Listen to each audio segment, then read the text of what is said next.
A caller on the line. We do have our caller. Excellent, guys. Thanks for holding there. We've got Paul Krause. Paul, thanks for calling in to LoudMouth Radio, sir. Hey, it's my pleasure.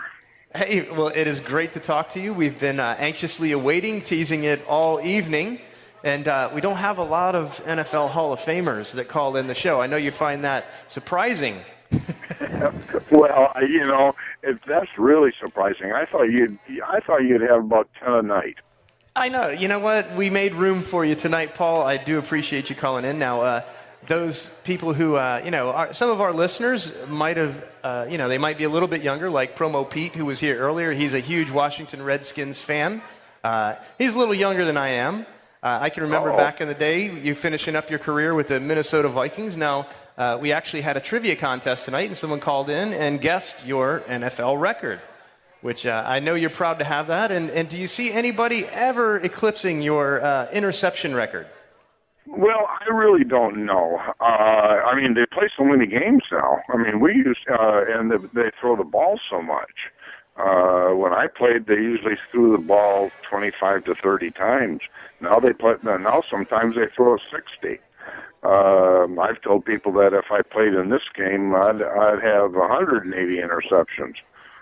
You know what? I didn't really even think about that as I was going over the stats. I mean, that's very true. And now you had a nickname. What did they call you? The center fielder?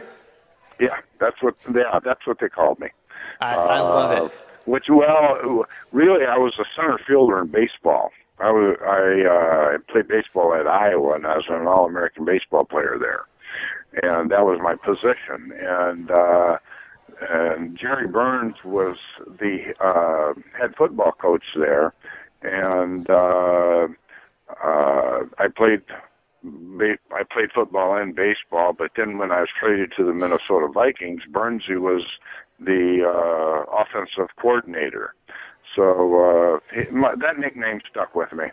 That's awesome. And now you played some receiver. You played both ways in college as well, right? Yeah, I did. I played both ways in college, and actually I played a couple games as a wide receiver with Washington. We had all of our receiving core hurt, and last couple games I played wide receiver. Now, did you enjoy that? Do you see the game different when you're lining up on the offensive side? You think you have an advantage there? Yeah, you do. But most of the time, when I was in college, we played both ways, and I was wide receiver and the safety.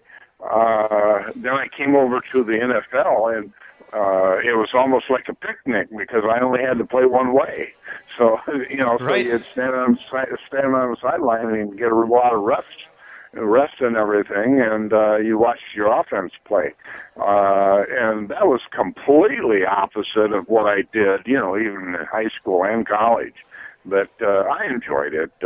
After a while, you didn't even think about it, playing both ways. But there were some times, I was a holder of the football for extra points, and I'd run off the field. When we turned the ball over to the offense, I'd run off the field and just kind of take a seat. And then our offense scored right quick, and I was just sitting back watching them. And they said, "Get in there! You got to hold the extra point."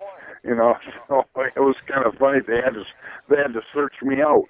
Well, that's what happens when you're when you're an athlete like you were and played all the sports and obviously world class. Now there's a lot of these guys, some of them playing this weekend, that have been playing in the NFL for years. Are there any defensive players that you're a big fan of nowadays that you watch? Obviously the game has changed quite a bit. I mean, there's fantasy football. I mean, I would have loved to have had you as one of my individual defensive players in fantasy football. You would have probably won me some championships. Do you have any players that you follow now or careers that you've enjoyed watching?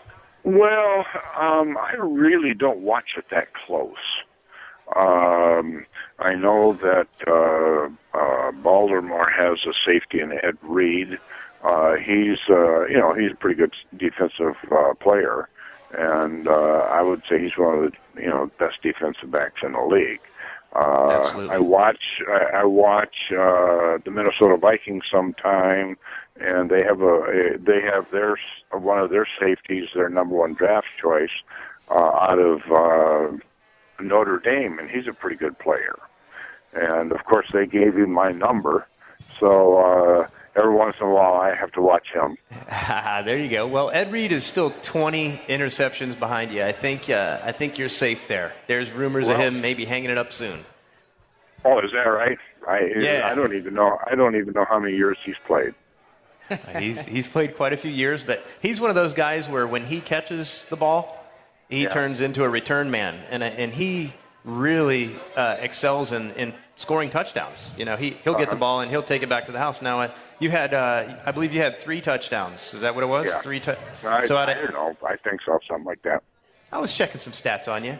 I know Jerry Daniels has got a question for you as well. Hey, Paul, this is Jerry. I got a question for you. This week, the big news this week was that the sports writers decided to not admit a bunch of people into the Baseball Hall of Fame. The question I have for you is that the NFL, this couldn't have happened in the NFL because the NFL has a mandatory amount of individuals that have to be inducted each year. Baseball now 3 times has not inducted any players.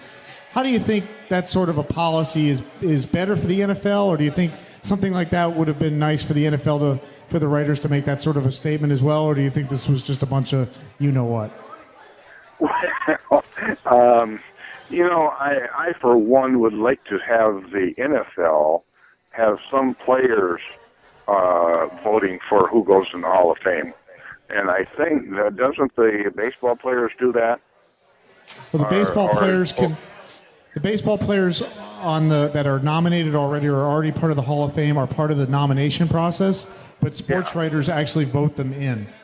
And what the sports writers did this week was they just didn't vote, basically. Yeah, there are times when I don't agree with who goes into the Hall of Fame from NFL, because I think the players should have something to. The players that are in the Hall of Fame should have something to say about who goes in the Hall of Fame. Yeah, and that's got to be. I always thought it's interesting that sports writers are the ones making the decisions on that because, on the Oscars, it's not the movie critics that put people, to give people their Oscars. It's people who have already won Oscars that give people Oscars. So I think I agree with you on that. Yeah, and I'm not saying it shouldn't be exclusive on like that.